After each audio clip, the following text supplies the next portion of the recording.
So, good evening, everyone. I welcome one and all to this wonderful platform of webinar conducted by Yashoda Hospitals. I thank my director, ER Director Dr. Srinath, for giving this opportunity to us, and Pawan sir, Lingay sir, and other dignitaries for giving me this opportunity. So today we are having a journal club. Let's discuss research is the topic. So we're having 3 studies, which is one being done by Yashoda Hospital, Secunderabad, and then second one is from Apollo KH Hospitals, Melvisharam, sorry, and then third one is from NHL Medical College, Ahmedabad.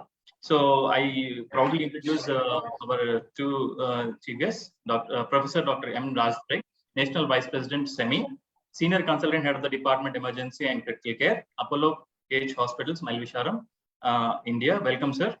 And I also invite Professor Dr. Bhavesh Jarwani, Head of Emergency Department, as SVP Medical College, SVP Medical Hospital, and NHL Medical College, Ahmedabad. So welcome, sir. We will not waste any more time. We will start with the trials. First one is the chart trial by Dr. Anil Shilpa Anil from Yashoda Secunderabad. Shilpa, can you please take over? Yes, sir. Good evening, all. I'm Dr. Shilpa. My topic will be about CHAP trial, that is chronic hypertension and pregnancy trial.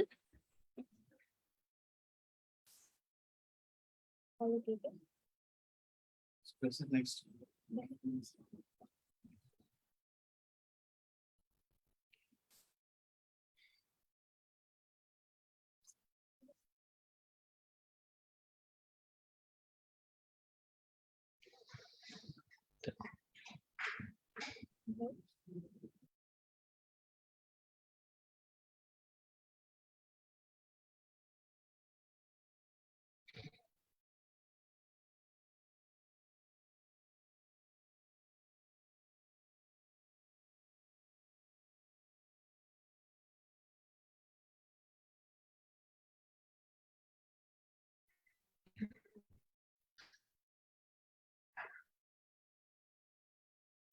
Okay, Dr. Shilpa, I'll forward the slides for you.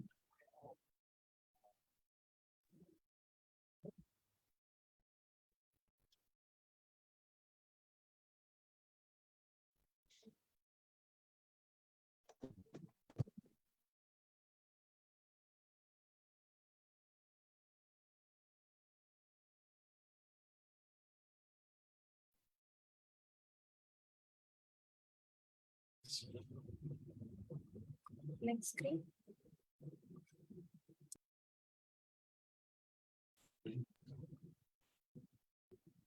Sorry for the delay, sir. So coming to the background, the benefits and safety of treatment of mild chronic hypertension, that is blood pressure less than 160 by 110 during pregnancy, are uncertain.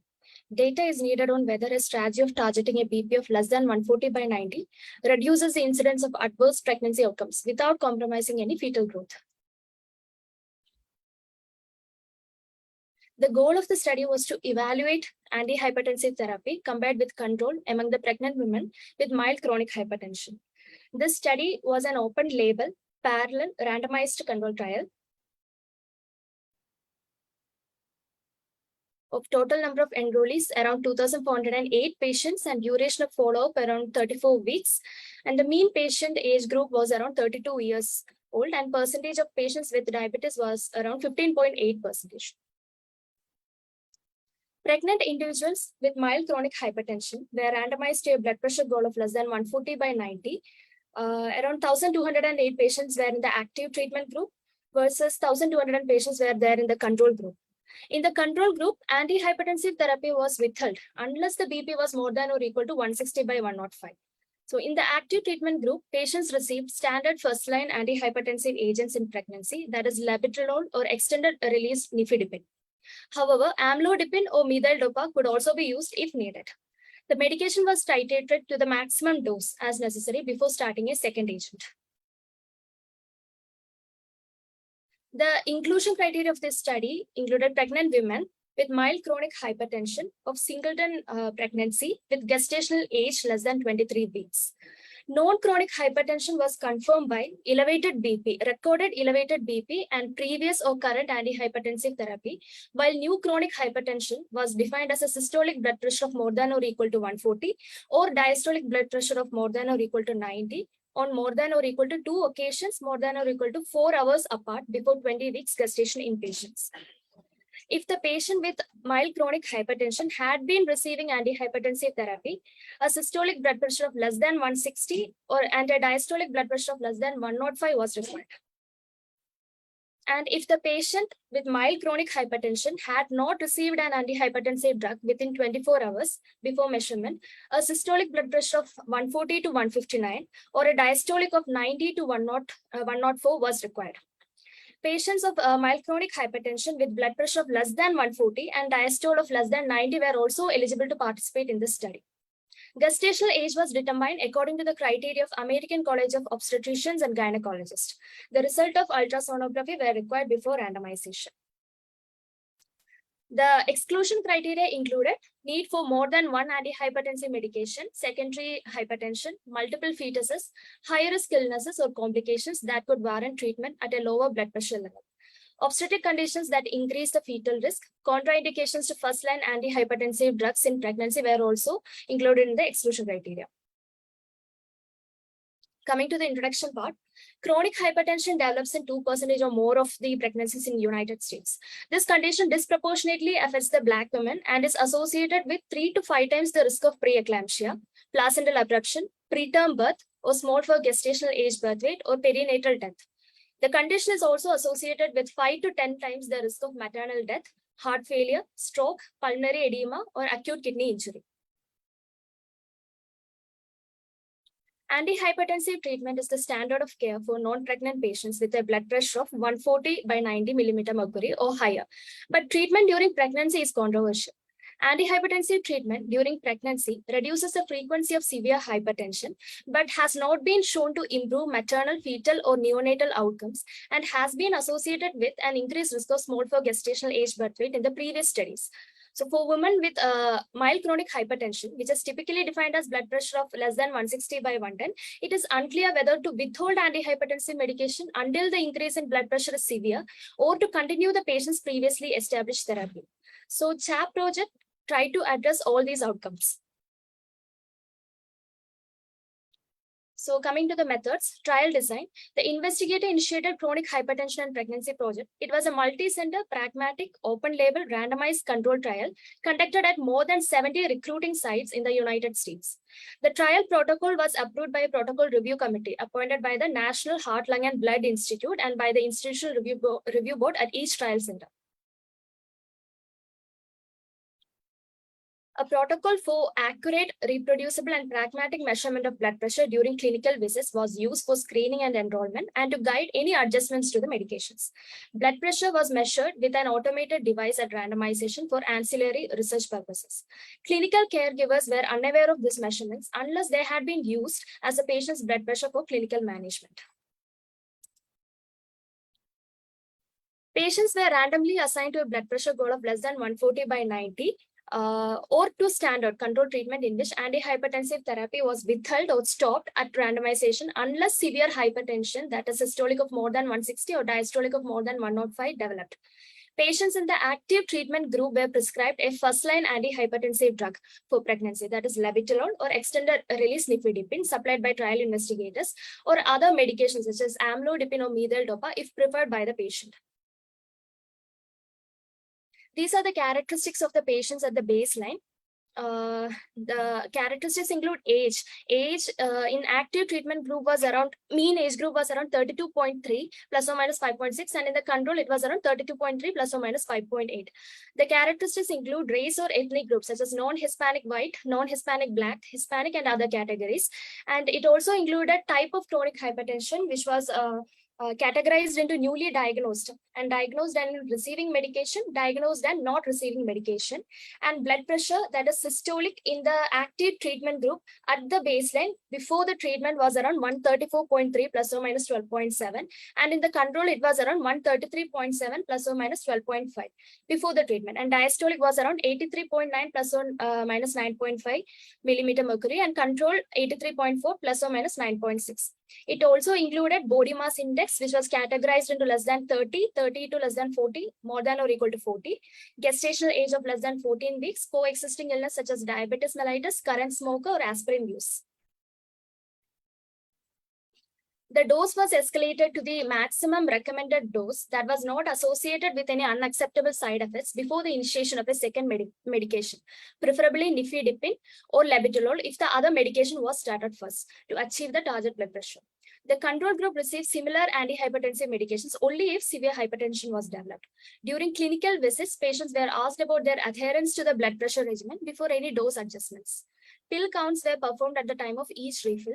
Other assessments included frequency of clinical visits, ultrasonographic analysis, fetal surveillance, and timing of delivery were performed according to the usual practices at each trial site.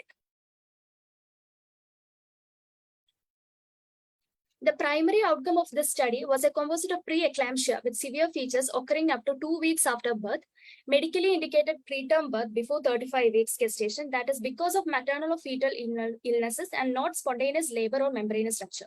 And it also included placental abruption, fetal or neonatal death. And primary safety outcome was poor fetal growth, which was defined as birth weight measuring less than 10% for gestational age. Also, they assessed was a small for gestational age birth weight measuring less than 5th percentile. Patients were followed until 6 weeks after the birth.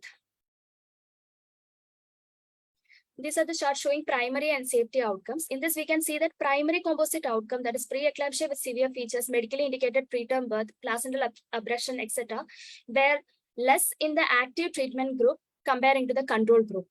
But when you see the safety outcomes, more for gestational age, less than 10% was more in the active treatment than in the control treatment. And small for gestational age, less than 5th percentile was more in the control comparing to the active treatment. This is a demographic chart showing the primary outcome in the control group and the active treatment group. The subgroups in this study included chronic hypertension, categorized into newly diagnosed, diagnosed receiving medication, diagnosed not receiving medication, race or ethnic group containing categorizing non-Hispanic white, non-Hispanic black, Hispanic, and others. Diabetes at the baseline, gestational age at the baseline less than 14, more than or equal to 14 weeks, and body mass index less than 30, 30 to less than 40, more than or equal to 40. In this, we can see that except for newly diagnosed and body mass index of more than or equal to 40, risk of primary outcome in this groups were less in the active treatment group rather than in the control treatment group. That is, relative risk ratio was less than 1. And in newly diagnosed and body mass index of more than or equal to 40, the risk ratio was almost equal to 1. That is, the risk of primary outcome in these categories were almost similar in the active treatment group as well as in the control treatment group. So in all the subgroups, the 95% of the treatment effect on the primary outcome were consistent with the overall results, but the risk ratios for newly diagnosed hypertension and for a body mass index of 40 or more were close to the 1.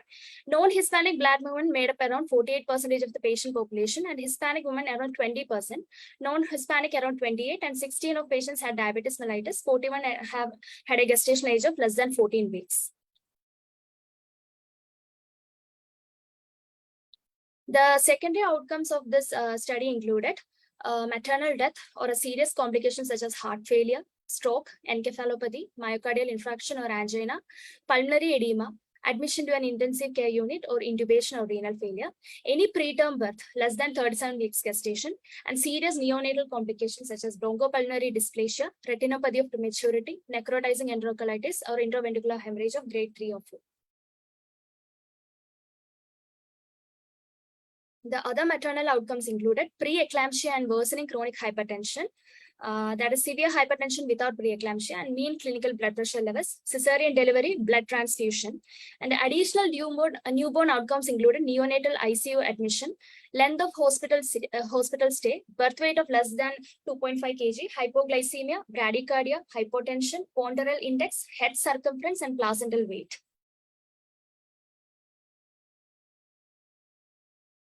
This is the chart showing maternal outcomes. In this, we can see that except for the percentage of cesarean delivery, the percentage of maternal outcomes like maternal death, heart failure, stroke, MI, pulmonary edema, encephalopathy, etc., were less in the active treatment group versus control group. But the percentage of cesarean delivery in the mild chronic hypertension patients were almost similar in the active treatment as well as in the control treatment group.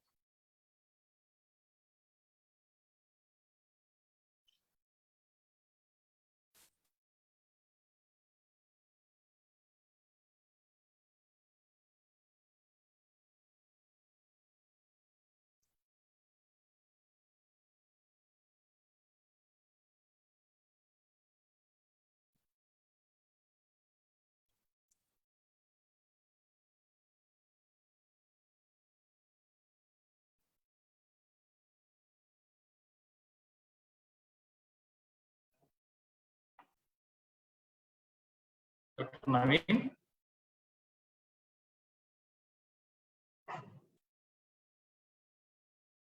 Dr. Naveen?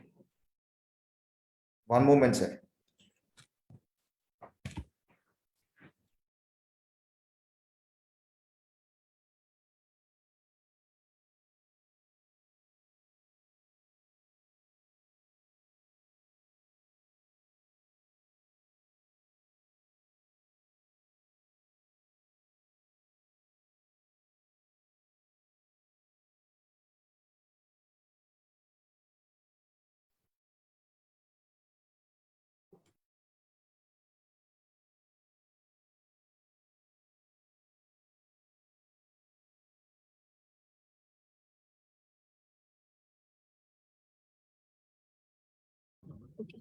Next is neonatal outcomes.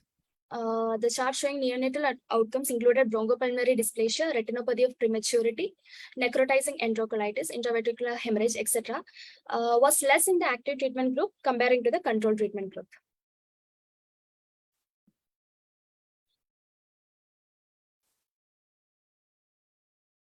Coming to the results part, from September 2014 through March 2021, a total of 29,772 women underwent screening, out of which 2,419 women subsequently underwent the randomization at 61 sites. Major reasons for exclusion were a systolic blood pressure of less than 140 and a diastole of less than 90 in patients who either had not been prescribed any antihypertensive treatment or had known adherence to the prescribed regimen, and advanced gestational age. 10 patients were withdrawn immediately after randomization before any recording of data, and one withdrew the consent. The final sample size was around 2,408 patients, with 1,208 patients assigned to receive active treatment and 1,200 to receive standard treatment.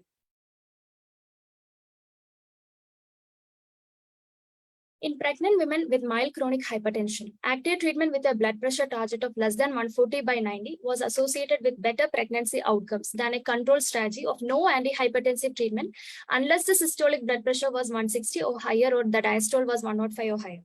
Women who received active treatment had a lower risk of one or more primary outcome events.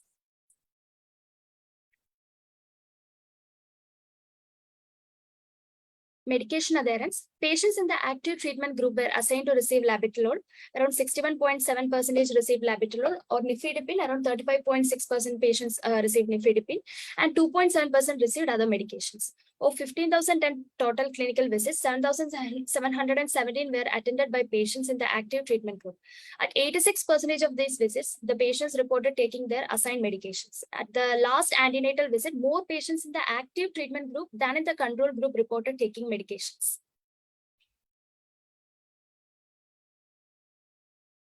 So in this, we can see that mean BP after randomization in the systolic as well as in the diastolic in the active treatment group were less comparing to the control group. It was around systolic blood pressure of 129.5 in the active versus 132.6 in the control group, and diastolic of 79.1 in the active versus 81.5 in the control group. Coming to the discussion part, it was determined that 14 to 15 patients would need to receive active treatment to prevent one primary outcome event. There were no significant between group differences in the safety outcome of newborns who were under either the 10% or 5% for gestational age weight. The between group difference in the mean blood pressure after randomization was seemingly small. The incidence of cesarean deliveries in our trial, that's 49%, was consistent with the incidence that is expected among women with chronic hypertension. Aspirin use at baseline did not appear to influence the treatment effect for the primary outcome in post-hoc analysis, and aspirin use was much higher at the time of delivery, both in both groups, active as well as in the control group. The strength of the study was large sample size, multiple trial centers, close oversight by an independent data and safety monitoring board, use of a centralized blinded adjudication to confirm key outcomes, and the trial population mirrored the age and racial and ethnic diversity. Limitations include, it was an open label approach, which was judged to be appropriate in consideration of ethical and logistic challenges of administering blinded treatments. The higher ratio of 12 patients who were screened for each patient who underwent randomization may arouse concern about the generalizability of our findings. However, the characteristics of the screened population and the enrolled population were similar. The trial protocol did not incorporate an analysis of BP measurement that were taken at home.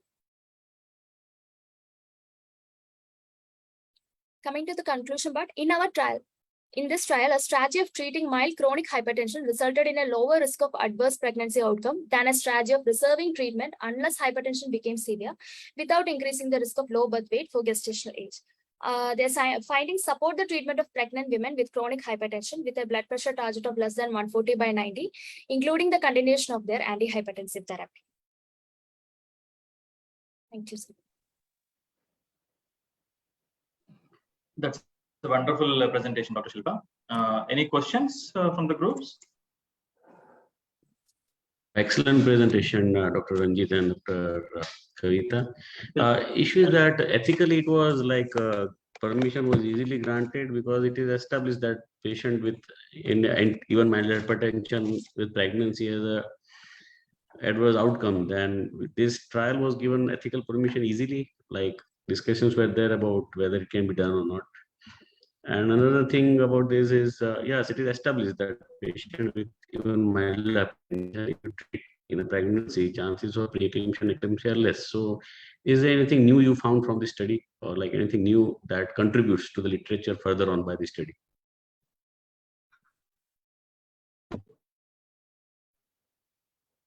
So previous studies actually showed that the maternal neonatal outcomes were actually poor in the antihypertensive treatment with the chronic hypertension patients. But in this CHAP study, they have shown that the maternal outcomes, except for the cesarean delivery, except for all that, maternal outcomes were much more improved in the active group than in the other control group. CHIP study and all, it was they were not actually able to prove that the antihypertensive medications were able to control the neonatal maternal outcomes.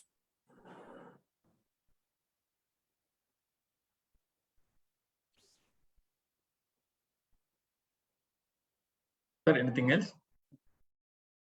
Yeah, Dr. Shilpa, Dr. Rajendra here. Yes, sir. Appreciation for your nice presentation and topic too. I just wanted to know, like, what are the adverse outcomes you encountered in this study? Adverse outcomes. Correct. And the primary outcome units. The primary outcomes were actually preeclampsia with severe features occurring up to 2 weeks after birth. Then medically indicated, primary outcome included medically indicated preterm birth before 35 weeks gestation age, while secondary outcome included medically indicated preterm birth before 37 weeks gestation age. And the primary outcome was also including placental abruption, fetal or neonatal death. And primary safety outcome included the poor fetal growth, that is more for gestation age. But in the previous studies also, they have showed that antihypertensive therapy had an impact on the small for gestational age. And in this study also, we have seen that a small for gestational age less than 10% had it was more occurring in the active group than in the control group. But less than 5 small for gestational age, less than 50% was more in the control versus the active. Okay. And you have mentioned the strength of the study to be RCT, that is, it was a randomized control trial, and multiple centers were included, if I'm correct, right? Yes, sir. And is that a funded study? Yes, sir. Funded by? Sorry, sir. Not sure, sir. Sorry. And probably another question I would like to ask you is, in continuation with Dr. Bhavesh Javani's question, how come, what are the ethical committee's procedures they obtained for conducting this study?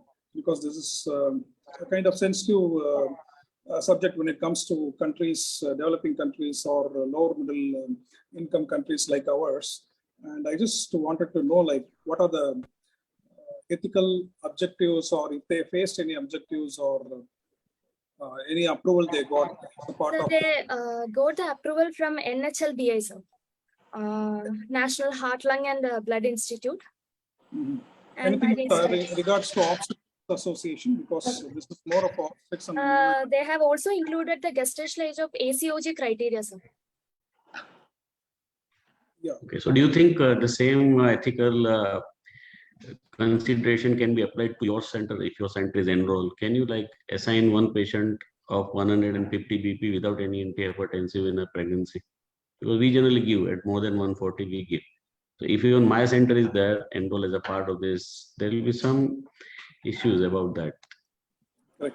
Okay. Anyways, one more thing was like at the last antenatal visit, you said that more patient in active treatment group, 88%, while 24% in control group. That means in the last antenatal visit, in active treatment group, there were many patients, but Yes, in yes. control group, so what, how do you explain, and was that taken in consideration while doing the analysis? Sir, actually it come as a limitation of the study because more was there in the active treatment group comparing to the control. So generalization was actually little less. So it can be considered as a limitation of the study.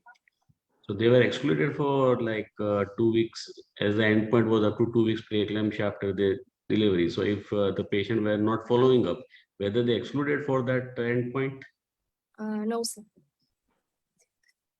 This number is very big, 88% Yes, while 88% versus 24 yes. versus 24%. So Yes. many patients are not coming in last antenatal. Then how will we know about preeclampsia at 2 weeks, up to 2 weeks? Maybe that all. But yeah, it's a good study and it really helps. Let's see how much we can apply at our place. Thank you. What do you think will be the scope of the study when it comes to applying the same in our setup? Sir, I think we can. Yeah, it's very important. I think we can conduct a trial regarding this in India also, sir. And Can you apply a finding of it or not? sir, Without, it is not about study, whether you can apply the finding of the study in your patients or not. yes, I think we can. So you cannot, you will not give any patient with 156 systolic BP who is pregnant. You will not give any antihypertensive.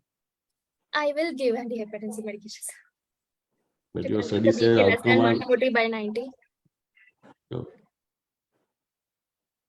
Dr. Silva, what sir is meant is, like, if you want to do the, do you want to do the study in your center by not giving medication for the patient who is presenting with more BP? That's what sir meant.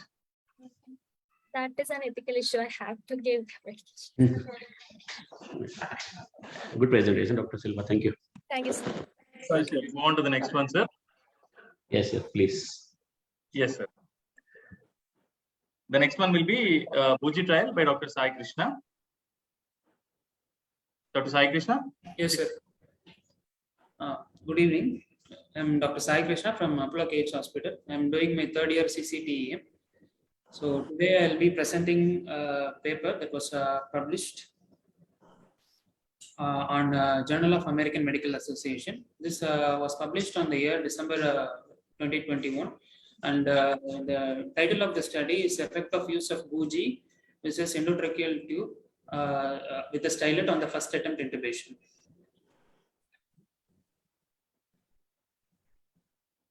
So this study This study raises an important research question that the use of elastic bougie increases the rate of first pass endotracheal tube success when compared to endotracheal tube with a stillet in critically ill patient. So coming to the background of the study, for critically ill adults, it is estimated that there is at least 20% failure rate to intubate in the first attempt. So whether the tracheal tube introducer, that is the bougie, increases the likelihood of successful intubation in the first pass attempt remains uncertain.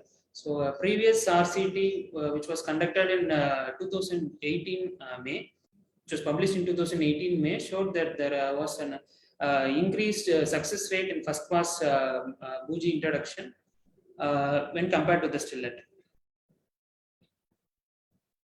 So coming to the record statement of this study, the population that was studied in this were the critically ill adults who were undergoing tracheal intubation with sedation and using a standard geometry plate, that is non-hyperangulated plate. And the intervention here was intubation using a bougie. The control group here was intubation using a ED tube with a stillet. The outcome of the study was successful. Primary outcome of the study was successful intubation on the first attempt.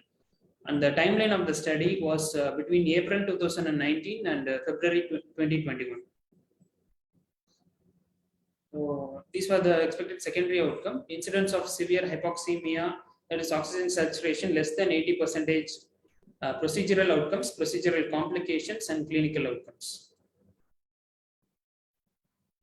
Moving on to the study design, this was a multi-centered trial, which was open labeled and randomized controlled trial. This study was conducted in at least 15 sites, including 7 emergency departments and 8 ICUs in the US. So this trial was passed between February 2020 and August 2020 due to the COVID-19 pandemic. Moving on to the inclusion criteria, the patients who were included were at least 18 years of age. They were located in the participating unit. The planned procedure was tracheal intubation with use of sedation or tracheal intubation without sedation in case of cardiac arrest. The planned operator is a clinician who usually performs intubation in the participating unit. And the planned device is the laryngoscopy with a non-hyperangulated plate. Moving on to the exclusion criteria. The patients were excluded if the operator felt that any other approach other than use of bougie or stillet was beneficial to the patient. Use of bougie is contraindicated, or use of stillet in the ET tube is contraindicated, or if the patient is a pregnant woman, or if the patient is a prisoner. Moving on to the randomization, the patients were randomized in a 1:1 ratio. The randomization was done with a computer-generated list using a randomly permuted blocks of 2, 4, and 6, and the patients were stratified according to the trial site. Coming on to the sample size calculation, with reference to the previous RCT, which had absolute risk difference of 11%, here to detect an absolute risk difference of 6% to provide 80% power, a population of 1,106 patients were enrolled in this study. And the difference of this magnitude has been considered clinically significant in the study. So this is the study flow which we are seeing. So out of 1,558 patients who were enrolled in the study, 1,477 met the inclusion criteria. An important point to note here is that 37 eligible patients were not enrolled, and 33 did not enroll due to unknown reasons.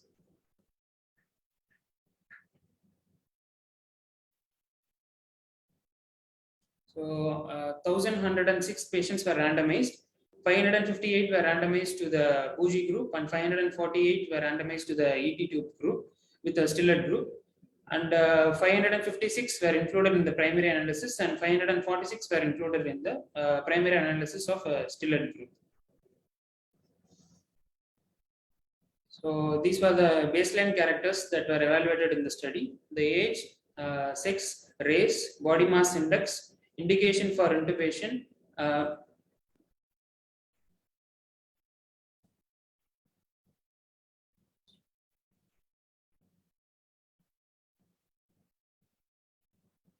and active medical conditions, primary diagnosis of trauma, and location of intubation procedure were all evaluated. In active medical conditions, it is important to note that 372 were in the Buji group and 393 were in the Stillett group in acute encephalopathy patients. And in sepsis or septic shock, 174 were enrolled for the Buji group and 195 were enrolled in the Stillett group. This had a difference in sample size, significant difference in sample size. So these are the characteristics of the operator characteristics. The operators before intubation at induction were all evaluated. In this, an important point to note is that even though more than one pre-oxygenation method were used in this trial, they have used standard nasal cannula for pre-oxygenation in a certain group of patients. That is 33% in Buji group and 36% in Stillett group. So this raises an important question about the standard of pre-oxygenation in these patients.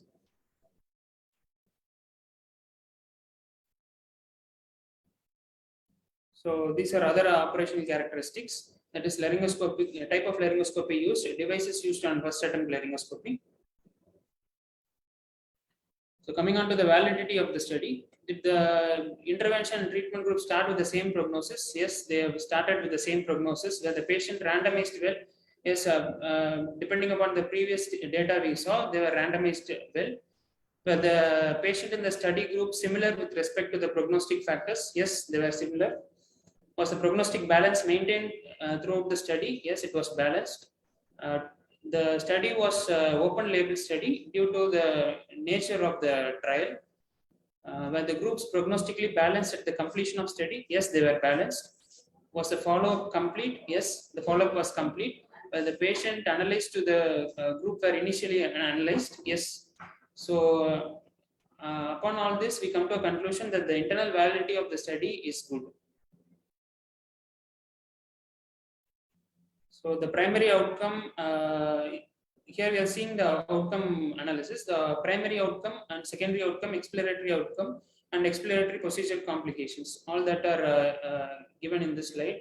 So it is noteworthy that the primary outcome in this patient, 80% had a success rate in Buji group and 83% had a successful primary outcome in the Stillett group. So the confidence interval were minus 7.3 to 2.2 with the absolute risk difference of minus 2.6.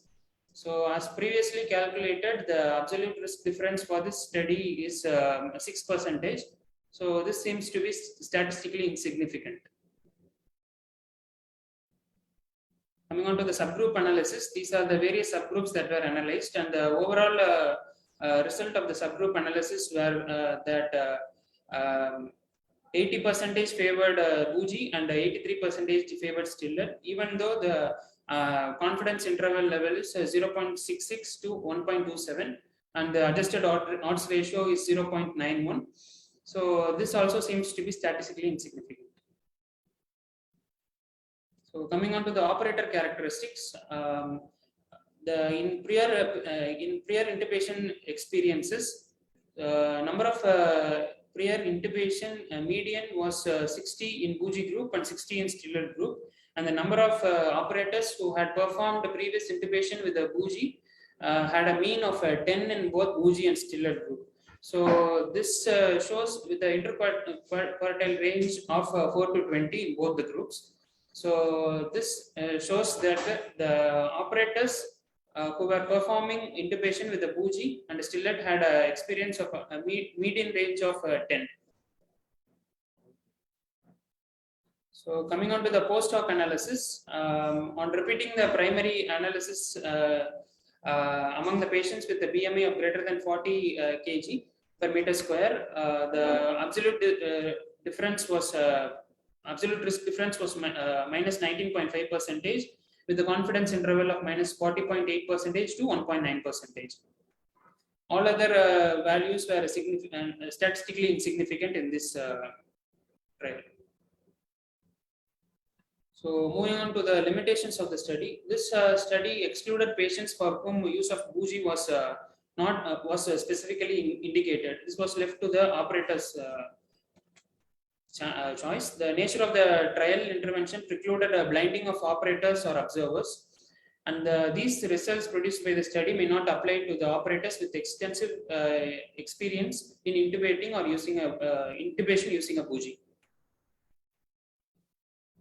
So this trial also did not inform about the use of bougie after the first failed attempt in either of the groups.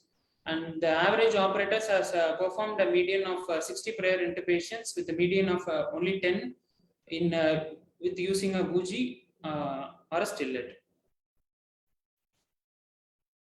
So coming to the strength of the study, the main strength of the study is that it had a broad inclusion criteria. So it had a minimal exclusion criteria, and the baseline characteristics were well matched in both the groups. So in discussion, this trial did not demonstrate any benefit to use of a bougie among patients with a difficult airway.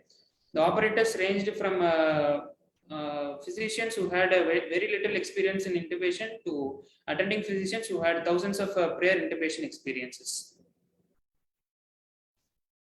So this multi-centered RCT showed no difference in first pass success when comparing to the use of a bougie to a stillet. So ultimately, what matters is that it is about the training and experience of the operator than the device used. Scope of the study, it seems that from the results of the study, the inexperienced hands, the bougie appears to increase the first pass success rate of intubation in both in the patients. We need to master both these techniques, that is the stillet use and bougie use. And the result of the study also raises an important question about the significant results of beam trial. This beam trial was previous RCT, which we discussed previously. So that was a single-centered trial, and it is also important to note that the operators in that trial site were more experienced with the use of bougie. So this difference in both the study results may be due to the difference in operator experience. Moving on to the conclusion of the study. So use of bougie did not significantly increase the incidence of successful intubation on the first attempt compared with the use of endotracheal tube with a stillet. So bougie is not a magic, it is about the skill of the operator. Thank you. Thank you, Dr. Sai Krishna. It was a wonderful presentation. So, sir, shall we take the questions now? Yeah, congratulations, Dr. Sai. It was a good presentation. Thank you, sir.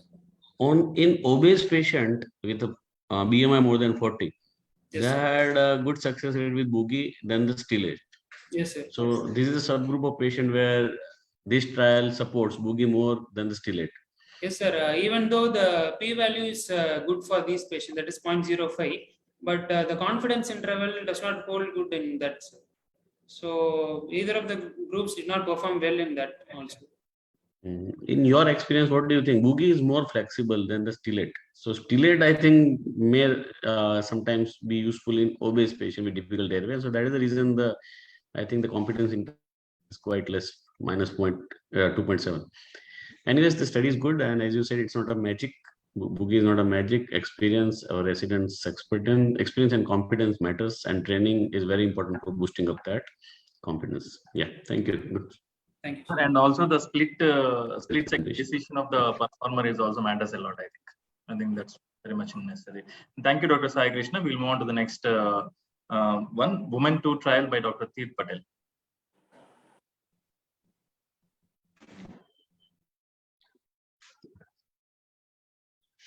Good evening, everyone.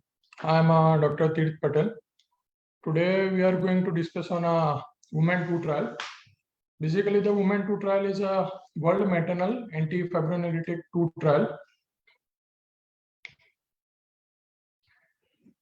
Mainly, we are going to study the tranexamic acid for a prevention of a postpartum bleeding in a woman with anemia. It is mainly international randomized double-blind placebo-controlled trial. Now, starting with an introduction, anemia is a cause and a consequence of the PPH. Women with a moderate anemia had a 50% increased risk of a PPH, whereas with a severe anemia had a 10 times increased risk of the PPH. And an international survey has been done of 275,000 women, found that a severe maternal outcome after PPH were nearly 3 times more in the anemic than in the non-anemic women. Worldwide, over 32 million pregnant women are anemic, and about 8 lakhs of them were severely anemic. For a pregnant woman, WHO has defined the moderate anemia as a hemoglobin level around 7 to 9.9 gram per deciliter, and severe anemia as a hemoglobin level lower than 7 gram per deciliter.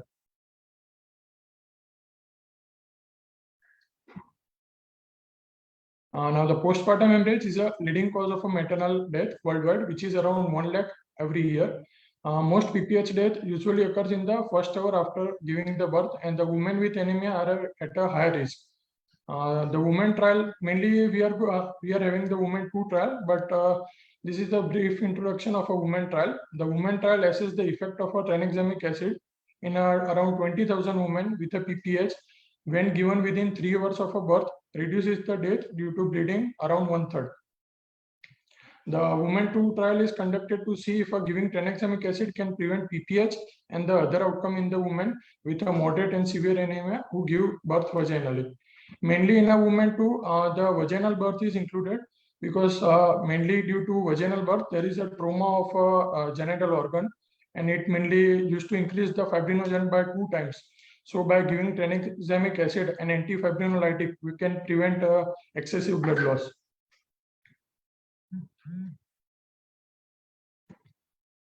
Now, brief idea on the postpartum hemorrhage. Primary postpartum hemorrhage is defined as a blood loss of around 500 ml following the vaginal delivery, or any blood loss sufficient to compromise hemodynamic stability within 24 hours. However, this threshold do not take into account the pre-existing health status, and the blood loss as little as 200 ml can be life-threatening for a woman with a severe anemia or cardiac disease. Now, going on with the drug, the tranexamic acid, it is mainly the potent antifibrinolytic, and normally the plasminogen is converted into the plasmin, and it leads to the conversion of the fibrin into the fibrin degradation product, which leads to the bleeding. But mainly the tranexamic acid, it binds on the lysine binding site of the plasminogen and inhibits its conversion into the plasmin, and by this it reduces the conversion of fibrinogen to FDP and prevents the excessive bleeding. And the half-life of a tranexamic is around 2 hours and mainly metabolized by the kidney. Now, the safety profile. Mainly tranexamic acid is widely used with a good safety profile. According to CRASH-2 trial and a women trial, tranexamic acid has no any thromboembolic adverse effect when used at a dosage of 1 to 2 gram. Mainly in the Women 2 trial, we are using at the same dose of 1 to 2 gram. High dose of tranexamic acid around 7.5 to 20 gram are being associated with the side effect of a seizure, but no any documentation were noted in the CRASH-2 or women trial for the incidence of a seizure at a dosage of 1 to 2 gram. Now, going on with the study design, the study type is like a clinical trial. The estimated enrollment was 10,000, 90% power to detect 25% relative reduction from 10 to 7.5% in a PPH. Allocation was randomized, and it is a randomized double-blind placebo-controlled trial.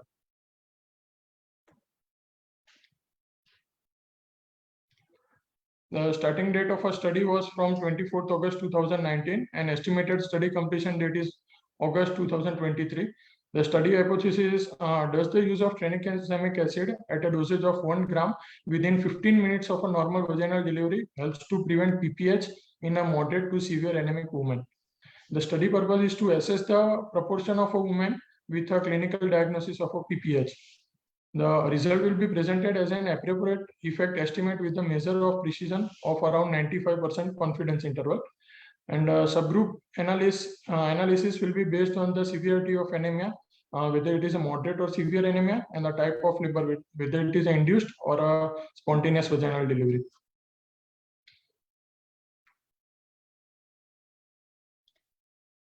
Now, mainly the main drug is tranexamic acid, and the placebo we are using the 9.9% sodium chloride. Both are taken as a 10 ml solution.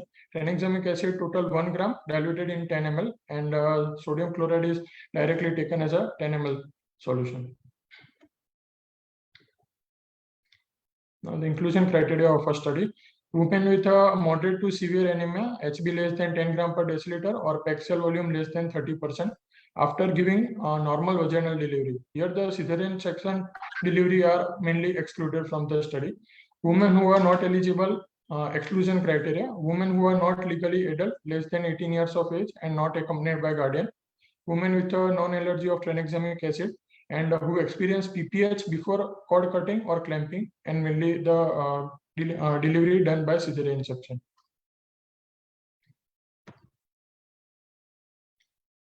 Now, during the study, various steps to be followed. The first is to check for the eligibility, whether the patient is eligible or not. In that, it is divided into the 4 steps. In active labor, who are planned to be giving the birth vaginally, HB less than 10 gram per deciliter, no any allergy history of a tranexamic acid, and age more than equal to 18 years. In the step 2, consent has to be taken. It is there are 2 options. If willing to be considered for inclusion in the trial and fully competent to give the valid informed consent, if the patient is competent to give full information given to the woman and fully informed consent obtained by the researcher. While if the patient is not in a condition to give informed consent, brief verbal information given to a woman, the verbal agreement obtained by a researcher in the presence of an impartial witness. When a woman regains capacity to give the consent, immediately the consent has to be taken.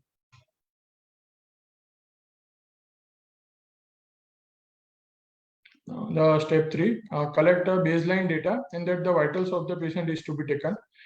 In step 4, the final eligibility at the birth is checked. This step is mainly done during the labor. Once the anterior shoulder of the baby is delivered, we have to again check for the previous data that whether the patient is going with a vaginal delivery if HB is less than 10 or no any previous allergic history of tranexamic acid. And if the vaginal delivery fails and planned for a CS or patient went into PPH before the cord clamping or cutting, then patient is excluded from the trial.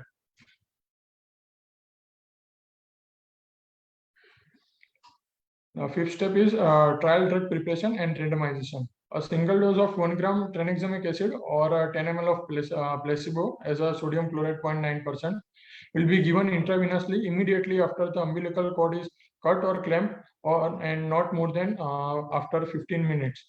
There should not be any delay in the administration of a trial medication after the umbilical cord is cut or clamped, and it is mainly given at the rate of 1 ml per minute.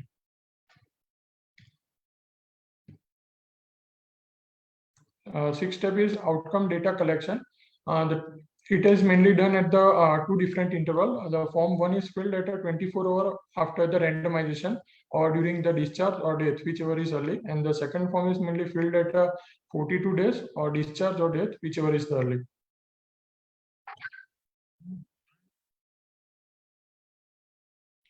This is the brief of all the 6 steps.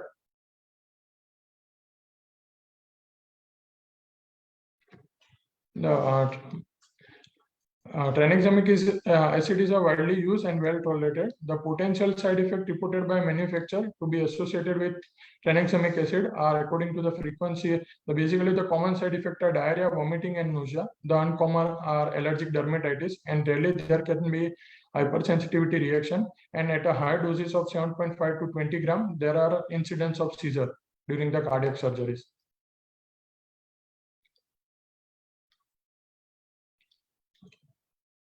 Data recording and storage. All the trial data will be entered on to a paper forms and then entered into the trial database by authorized site staff.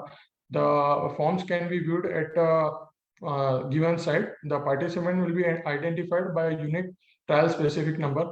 the participant confidentiality. The trial staff will ensure the participants' confidentiality is maintained. Follow-up and outcome assessment. The trial follow-up ends at a hospital discharge, death, or 42 days post-randomization, whichever comes the first. However, the adverse event reporting will be continued up to the 48 days.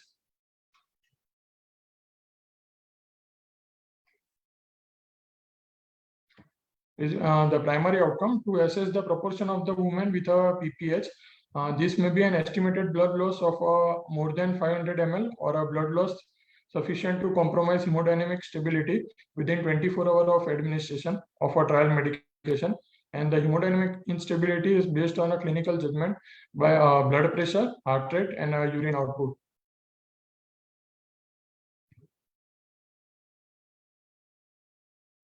And the secondary outcomes, it is multiple outcomes are there. A maternal blood loss and its consequences, which include the postpartum blood loss, hemodynamic instability, recipient of blood transfusion, use of intervention to control the postpartum bleeding. Maternal health and well-being includes the symptom of anemia, exercise tolerance, quality of life, and other health outcomes include the vascular occlusive event. In the vascular occlusive event, according to CRASH and the women trial, there are no any significant occlusive event noted by the tranexamic acid at a normal usual dose of 1 to 2 gram. The organ dysfunction, sepsis, expected side effect like nausea, vomiting, diarrhea, seizure, the death, length of hospital stay, and the status of the babies, and any other thromboembolic event.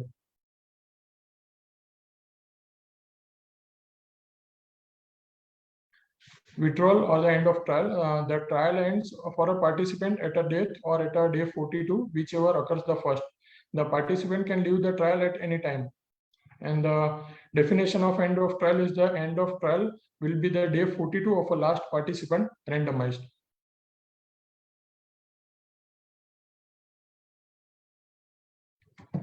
The discussion is the Women 2 trial will provide the reliable evidence for the effect of tranexamic acid for preventing the postpartum bleeding in the women with anemia.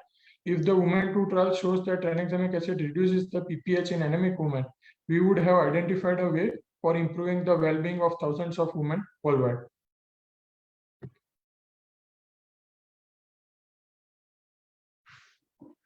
Thank you.